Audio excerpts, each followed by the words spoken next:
Tapi kita udah terlanjur genit. Logam-logam kita musyrikkan, kita haramkan. Keris yang mampu melakukan pembakaran sampai suhu 15.000 derajat kita musyrikkan. Padahal bangsa Jerman sangat kagum dengan pembakaran keris. Mereka hanya sanggup membakar logam di suhu 7.000. Di atas 7.000 mereka nggak sanggup. Keris dibakar dalam inti logam bintang 15.000 derajat. Orang Jerman sampai sekarang nggak ngerti itu api apa. Ketika saya ditanya, saya jawab.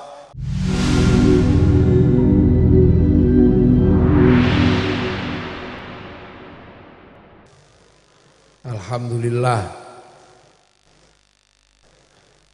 kita ini mengalami zaman yang percepatannya tidak seperti percepatan nenek moyang kita. Nenek moyang kita dari roda, dari jalan kaki ketemu roda, itu 1000 tahun lebih untuk memindahkan dari jalan kaki ke roda, dari roda ke mesin ini butuh ribuan tahun, dari mesin ke kehidupan ini butuh ratusan tahun. Akan tetapi kita ini mengalami percepatan tidak lebih dari 20 tahun. Percepatan yang tidak lebih dari 20 tahun, di mana dunia ketemu dalam satu titik, inilah yang namanya milenial. Nenek buyut kita kalau pergi ke WC tengah malam itu membutuhkan obor. Dari obor kemudian menemukan lampu senter. Nah, 20 tahun yang lalu senter adalah mata manusia di malam hari. Tapi hari ini senter tidak lagi ada bentuknya. Senter cuman ada gambarnya. Dan itu ada di dalam smartphone. Sehingga kita bisa cari. Habibidin lah yang pernah mengajari saya cari senter di sini. Karena saya tidak tahu tempatnya. Handphone saya bagus, keluaran terbaru. Iya, tapi saya manusia zaman saya tidak tahu tempat senter, tapi sekarang saya tahu, mau saya praktekkan. Wah ini. Jadi sampai kapanpun ketika saya menggunakan senter di smartphone saya untuk ngaji, untuk apa, maka pahalanya sebagian untuk Habibidin. Karena yang nunjukin tempat senter itu Habibidin, jadi saya dulu gak ngerti senter itu di mana. Nah, sekarang di sini. 20 tahun yang lalu bapak sampean ini yang milenial untuk melihat dunia luar nunggu melihat televisi. Televisi ada dalam sebuah kotak besar. Tapi hari ini televisi ada di sini. Dulu 20 tahun yang lalu untuk mendengarkan lagu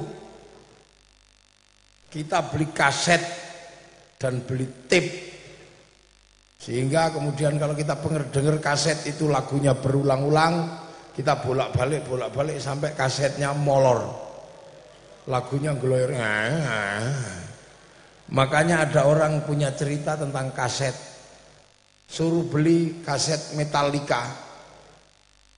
Nggak taunya begitu di rumah keliru kaset dangdut. Orangnya marah karena disuruh cari Metallica. Kenapa kamu dapatnya kaset dangdut? Akhirnya kaset ini dilempar.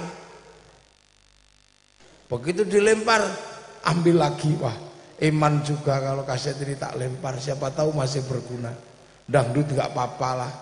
Akhirnya diputer jeglek gitu. Lagunya ternyata, loh begitu saja kok marah, loh gitu saja kok marah. Akhirnya dia emosi, kaset kok bisa olok-olok, lempar lagi sama dia, kecemplung di sungai. Tapi ingat juga, jangan-jangan masih ada manfaatnya, ambil lagi. Ya, diputer, lagunya berubah, basah, basah, basah. Itu kisah zaman kita, manusia zaman all. Akhirnya enggak apa-apalah, dijemur. Akhirnya dijemur. Setelah dijemur kering, dibunyikan lagunya. Kering sudah rasanya air mataku. Sekarang kaset tidak berlaku. Semua ada di sini. Namanya YouTube, kaset plus TV plus video. Bapakmu tanya, dulu ingin lihat artis dangdut, nunggu Aneka Ria Sapari. Nah, sekarang ada di sini. Dulu cari radio untuk mendengarkan Brahma Kumbara. Sekarang radio ada di sini. Dulu untuk mengetahui berita, baca koran, nunggu korannya Pak Camat sampai jadi bungkus nasi. Setelah itu kita baca sudah telat sebulan. Sekarang koran ada di sini. Ini milenial itu di sini. Kamu mau cari apa? Ada di sini. Tidak perlu lagi ke Afrika untuk melihat gajah Afrika dan tidak perlu nunggu flora dan fauna. Cukup ketik di sini, tengu Afrika keluar.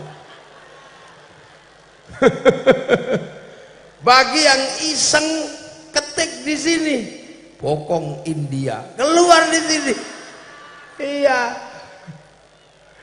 Kalau mau iseng lagi ketik aja, bebitin ngantuk ada di sini. Ini milenial, dunia yang disatukan oleh satu sistem, namanya sistem smartphone. Ini di sini nih. Nah, sekarang ini menemukan semua, sampean ketemu. Dan milenial adalah apa? Disitulah target utama Rasulullah diutus menjadi seorang Rasul untuk menjadi Rasul milenial. Rasul di mana saat semua manusia ketemu, saat semua manusia beradu, saat manusia semua berpandangan mata, disitulah Rasul harus menjadi bagian dari perjalanan terakhir kehidupan dunia, namanya rahmatal lil alamin di Rasul. Makanya Rasulullah dari awal sudah dicetak untuk menjadi Rasul masa depan. Makanya Rasulullah Sallallahu Alaihi Wasallam dibikin menjadi nabi dalam prototip baru, prototip yang penuh kasih sayang dan tidak suka kekerasan. Karena apa? Gelombang dunia baru adalah gelombang yang harus penuh kasih, karena manusia akan ketemu dalam berjuta perbedaan, perbedaan bangsa, perbedaan suku, perbedaan agama, perbedaan ras, perbedaan kepentingan. Dan umat Rasulullah hari ini ketemu dalam perbedaan itu. Umat Rasulullah ketemu di perbedaan itu. Untuk terbangan, umat Rasulullah untuk menabuh terbang, dia membutuhkan kayu, untuk dijadikan terbang bersama kulit kambing untuk dijadikan tutup terbang, tutup tuf. Tapi santri dan kaum muslimin yang menggunakan terbang untuk memuji Rasulullah butuh orang Cina yang bisa membuat paku pines. Tidak ada paku pines, maka kayu dan kulit tidak bersatu. Maka dalam sholawat kita membutuhkan sebuah bangsa namanya Cina. Ini umat Rasulullah. Sampean bersolawat bagus, indah, tapi peci putihmu buatan Cina. Malam hari ini kita ngaji dengan begitu indah karena sound system yang bagus dan ini buatan Jepang. Saya dihantarkan dari Semarang menuju perjalanan ke sini untuk memuji Rasulullah, yang menghantarkan orang Jepang karena bikin mobil namanya Velfire. Oh. Ini dunia baru, Nabi Adam gak ngalami itu. Nabi Adam hanya ngurus keluarga satu, anaknya yang ngeyel. Disuruh kawin silang gak mau karena kebetulan kawin silangnya kebetulan yang pas jelek. Bahkan Qabil membunuh Habil, mengubur adiknya, tidak ngerti caranya. Karena apa? Karena Qabil tidak pernah mengerti membunuh harus dikubur seperti apa, sehingga burung gagak mengajarkan Qabil mengubur Habil. Tapi anak-anak itu gitu. Nabi Adam masih besar, berkelahi masih kuat, bahkan kadal zaman Nabi Adam segede dinosaurus. Nabi Adam besarnya 60 dirok, sak dirok segini, berarti sekitar 55 meter. Kalian dinyepek gitu udah. Jadi tomat. Nabi Adam. Umat Nabi Muhammad udah kemana-mana. Umat Nabi Nuh baru sekampung, satu suku, dan pikniknya belum jauh. Menjadi jauh karena dilemparkan sama banjir. Kalau gak ada banjir, ya cuma di seputaran Makkah sana. Umatnya Nabi Ibrahim baru satu negara. Dan belum ketemu karena umat Nabi Ibrahim belum berjalan sampai Pekalongan. Masih di sana. Umatnya Nabi Musa masih seputaran Mesir sama Filistin. Umatnya Nabi Isa paling jauh sampai Romawi, namanya Hawariyun. Tapi umat Rasulullah sampai Pekalongan, sampai Ulu Jami, sampai Buaran, sampai Wonopringgo, sampai mana itu atas itu, sampai Petung, sampai Kajen, sampai pokoknya di situ. Umat Rasulullah ketemu semua. Gitu. Jadi umat Rasulullah ini memang dipersiapkan untuk menjadi umat masa depan. Makanya ketemu semua malam hari ini. Umat Nabi Adam mandiri. Tapi umat Nabi Muhammad kemandiriannya tidak bisa berdiri sendiri, hidup bersama dengan tinggalan para nabi sebelumnya. Untuk urusan agama, umat Nabi Muhammad harus bersaing, harus berbagi dengan umat Nabi Musa, umat Nabi Isa, dan hidup ada dan tidak dihapus oleh Allah. Kalau Allah mau menghapus pasti bisa dihapus, tapi Allah membiarkan tinggalan Nabi Musa namanya Yahudi, meninggalkan Nabi Isa umatnya namanya Nasra, dan kita hidup bersama mereka hari ini. Untuk pergi haji kita ke Ka'bah, menengok nenek moyang Rasulullah namanya Nabi Ibrahim. Tapi untuk berangkat ke sana kita membutuhkan bantuan orang Yahudi urusan naik pesawat. Tanpa Yahudi hari ini sampean pergi haji renang. Ayo. Ini umat Rasulullah di akhir zaman. Untuk menikmati acara malam hari ini biar bisa kita lihat 2 tahun lagi, 5 tahun lagi kita membutuhkan kamera Sony buatan Jepang agar pengajian malam hari ini indah, untuk membuat wajah para yang hadir, wajah saya ada di situ. wajah Habib Bidin ada, Aba Lutfi ada. Tidak perlu melukis, tidak perlu butuh tukang lukis truk, di print. Yang buat print siapa? Orang Eropa. Kalau kita masih pakai kerdus. Ini dunia baru, new world. Ini dunia baru, dunia umat Rasulullah. Engkau menjadi cantik. Kenapa? Kerudungmu tipis buatan Cina, kainnya namanya kain Paris. Wajahmu menjadi bersih karena parfum dari Prancis dan bedak dari Prancis. Nah, bedak Pekalongan tidak mau pakai, beras ditumbuk belunteng semua. Tanya Habib Bidin, anak milenial Habib Bidin, parfumnya dari Paris. Sudah nggak pakai lagi parfum si nyong-nyong. Ini dunia baru, ya Allah, ini dunia baru. Dunia yang tidak bisa kita pisah-pisah, tidak lagi bisa dihindari, semua bersatu. Ada orang mengatakan saya yang paling murni. Kenapa? Saya kalau minum pakai air kelapa. Kelapa tidak murni lagi. Karena untuk membuka kelapa pakai golok. Golok terbuat dari pir mobil. Pir buatan Jepang. Kita pergi kemana-mana bawa ATM. Pakai bank.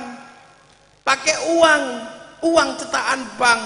Pendiri bank pertama adalah Rothschild Rockefeller, pengusaha terkaya Yahudi yang akhirnya bikin bank devisa New York yang menjamin kehidupan bangsa Amerika. You know? You understand? You are millennial. Nggak bisa. Ayo. Apa yang terjadi? Nggak bisa kita. Yang paling murni di dunia ini sekarang tinggal satu. Apa? Kalau ada hujan, mangaplah ke atas. Jangan pakai ciduk buatan Cina. Lu ini lo, maka Rasulullah sudah dipersiapkan oleh Allah menjadi umat masa depan, umat milenial. Ketika umat Islam ketemu dengan bangsa yang berbeda, umat Islam tidak boleh kaget. Makanya umat Islam disuruh nengok ke Jabal Rohmah, namanya ibadah haji. Tengok Jabal Rohmah, dari situ perbedaan kalian semua berasal dari bapak dan ibu yang satu. Menjadi Arab, menjadi Eropa, menjadi Afrika, menjadi Cina, bahkan menjadi Indonesia, berasal dari tempat yang sama, namanya Jabal Rohmah. Makanya kaum muslimin tidak rasis. Karena apa? Kaum muslimin sudah diajari untuk menjadi bangsa yang berbeda. Makanya ketika para ulama ketemu dengan orang Indonesia, ulama-ulama dari Arab, wajahnya ganteng kayak Habib Bidin. Ketemu dengan wajah Indonesia yang kayak begini, tidak pernah menganggap kita bangsa yang lain. Tetap aja diajar ngaji, karena tetap satu keyakinan, laqad khalaqnal insana fi ahsani takwim. Cuman aksani takwim kita yang jenisnya pesek-pesek, rembes. Aksani takwimnya Afrika hitam gosong. Aksani takwimnya Cina tembem sipit. Aksani takwimnya Eropa gede tinggi besar rambutnya merah. Aksani takwim Indonesia kecil-kecil pesek-pesek, rembes. Tetap ajarkan amanu wa amilus sholihat. Berbeda dengan orang Eropa, tidak diajarkan menjadi bangsa yang berbeda waktu itu. Yang dia mengerti bahwa ras terbaik hanya ras Arya, yaitu ras Eropa. Makanya ketika Christopher Columbus menembus Afrika ketemu Tanjung Harapan, mereka melihat bahwa Afrika bukan tempat manusia karena isinya orang hitam gosong. Mereka menganggap inilah yang namanya neraka. Karena apa? Mereka punya keyakinan orang neraka itu dibakar, tapi tidak boleh mati, makanya gosong. Kenapa tidak boleh mati? Agar bisa disiksa lagi karena kejahatannya. Dan Christopher Columbus akhirnya menembaki orang Afrika untuk tujuan apa? Membantu pekerjaan Tuhan yang belum selesai. Akhirnya Afrika diperbudak oleh orang Eropa. Sampai akhirnya orang Afrika takut diperbudak. Maka yang perempuan biar tidak diperbudak, telinganya dipotong, mulutnya dipotong, sehingga konsep kecantikan di Afrika berbeda dengan Indonesia. Telinga tidak ada, itulah cantik. Bibir tidak ada, itulah cantik. Sesungguhnya adalah untuk menghindari perbudakan. Dan perbudakan terbesar dilakukan oleh orang Eropa adalah terhadap orang Afrika. Sampai ada kisah perbudakan yang sangat mengerikan, namanya Amistad, manusia lambung kapal, di mana manusia dikapalkan, ditumpuk seperti kayu, yang mati dibuang ke laut, yang selamat diperbudak di daratan. Sampai akhirnya lahirlah perbudakan terbesar. Dan bahkan ketika Afrika Selatan mau merdeka, ada politik apartheid, politik rasis yang beda antara kulit hitam sama kulit putih, dilawan oleh Nelson Mandela. Merdekalah negara Afrika Selatan. Orang-orang yang diperbudak, ditumpuk di Amistad, melahirkan tradisi musik yang sangat sederhana, yang akhirnya menjadi musiknya orang Eropa, padahal dari Afrika. Musik itu dikenal dengan nama musik akapela. Musik akapela diadaptasi oleh orang Eropa menjadi musik jazz. Musik jazz diadaptasi oleh orang Eropa lagi menjadi musik rock, musik blues. Musik blues diadaptasi menjadi untuk pemberontakan, namanya musik rock. Yang akhirnya musik rock masuk ke Pekalongan menjadi rock dude. Ini anak milenial mesti ngerti. Belanda masuk ke Indonesia menganggap kita bukan manusia, karena kita bukan ras Arya, ras kulit putih.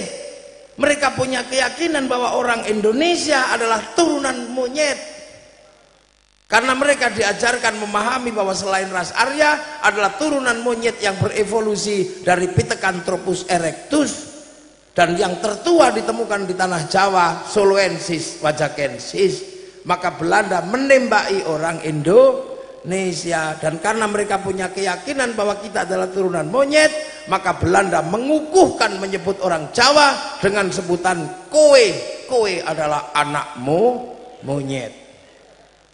Maka mulai hari ini jangan sebut temanmu kowe, karena kowe itu inlander, adalah turunanmu monyet, tidak punya hak undang-undang atau hak konstitusional. Sebut sampian masih punya kaki. Sebut penjenengan masih berdiri Kang Jumeneng. Kalau raja namanya Ngarso Dalem yang berdiri di depan semua orang. Kalau seorang raja yang dimintai namanya Sinuwun, bukan kowe. Mulai hari ini hindangkan kowe kepriwe aja ya. Nah, ini bangsa, makanya kaum muslimin tidak boleh rasis. Sudah diajarkan di situ. Kita diminta pengertian. Kaum muslimin pasti akan ketemu dengan saudara-saudara tua tinggalan umat Nabi Ibrahim. Karena apa? Hari ini di milenial ini dunia dikendalikan oleh 4 agama besar yang semua berasal dari Nabi Ibrahim.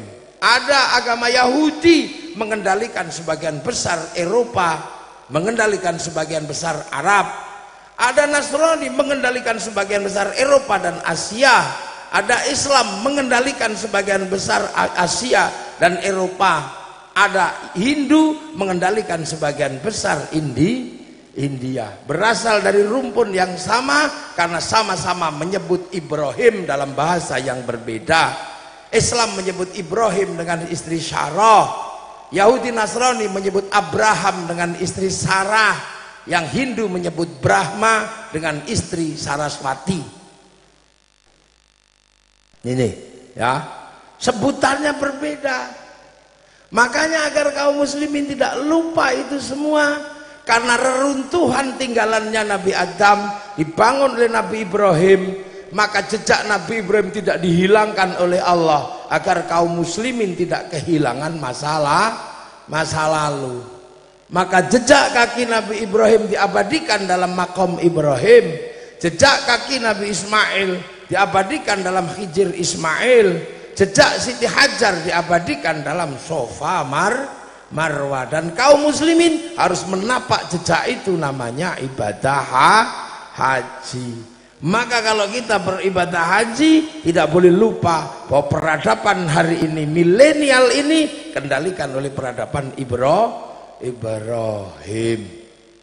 Nah, nggak boleh lupa. Kita menggunakan handphone, ini peradaban Ibrahim.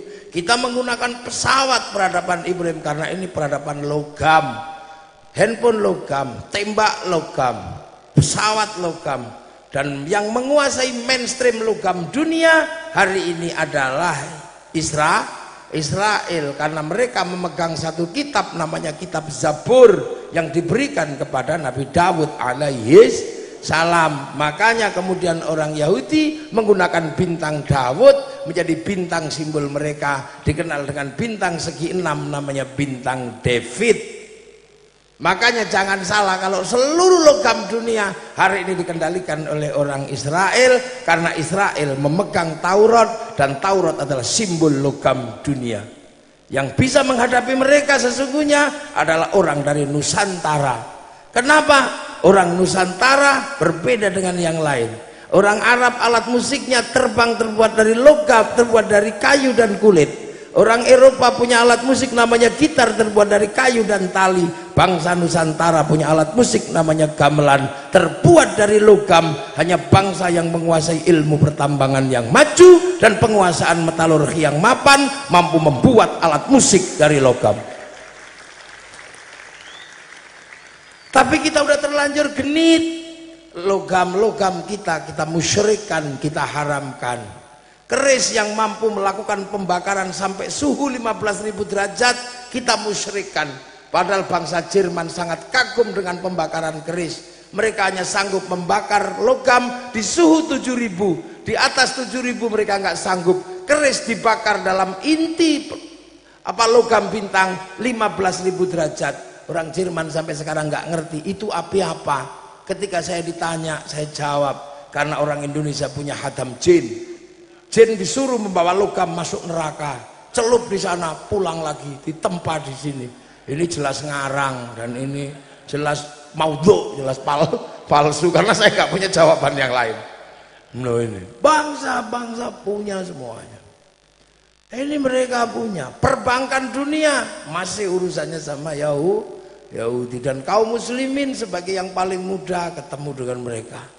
Makanya oleh Allah, keributan antar agama ini biar tidak terjadi, Rasulullah diangkat ke langit dalam Isra Mi'raj, dibagi gai kiblatmu beda, yang satu dapat Masjidil Haram, yang satu dapat Masjidil Aqsa. Maka ada minal Masjidil Haram ilal Masjidil Aqsa, dan kalau turun lagi antar mereka, kalau ketemu ajaklah yang baik, kalau tidak bisa saling mendoakan. Kama barok ta'ala Sayyidina Ibrahim wa ala ali Sayyidina Ibrahim. Turunan Nabi Ibrahim kita doakan. Begitu juga turunan Rasulullah. Kama sholli ta'ala Allahumma sholli alaihi wa ala Sayyidina Muhammad wa ala ali Sayyidina Muhammad. Ada Ali Ibrahim, ada Ali Muhammad. Makanya waspada, hati-hati sama Habibidin.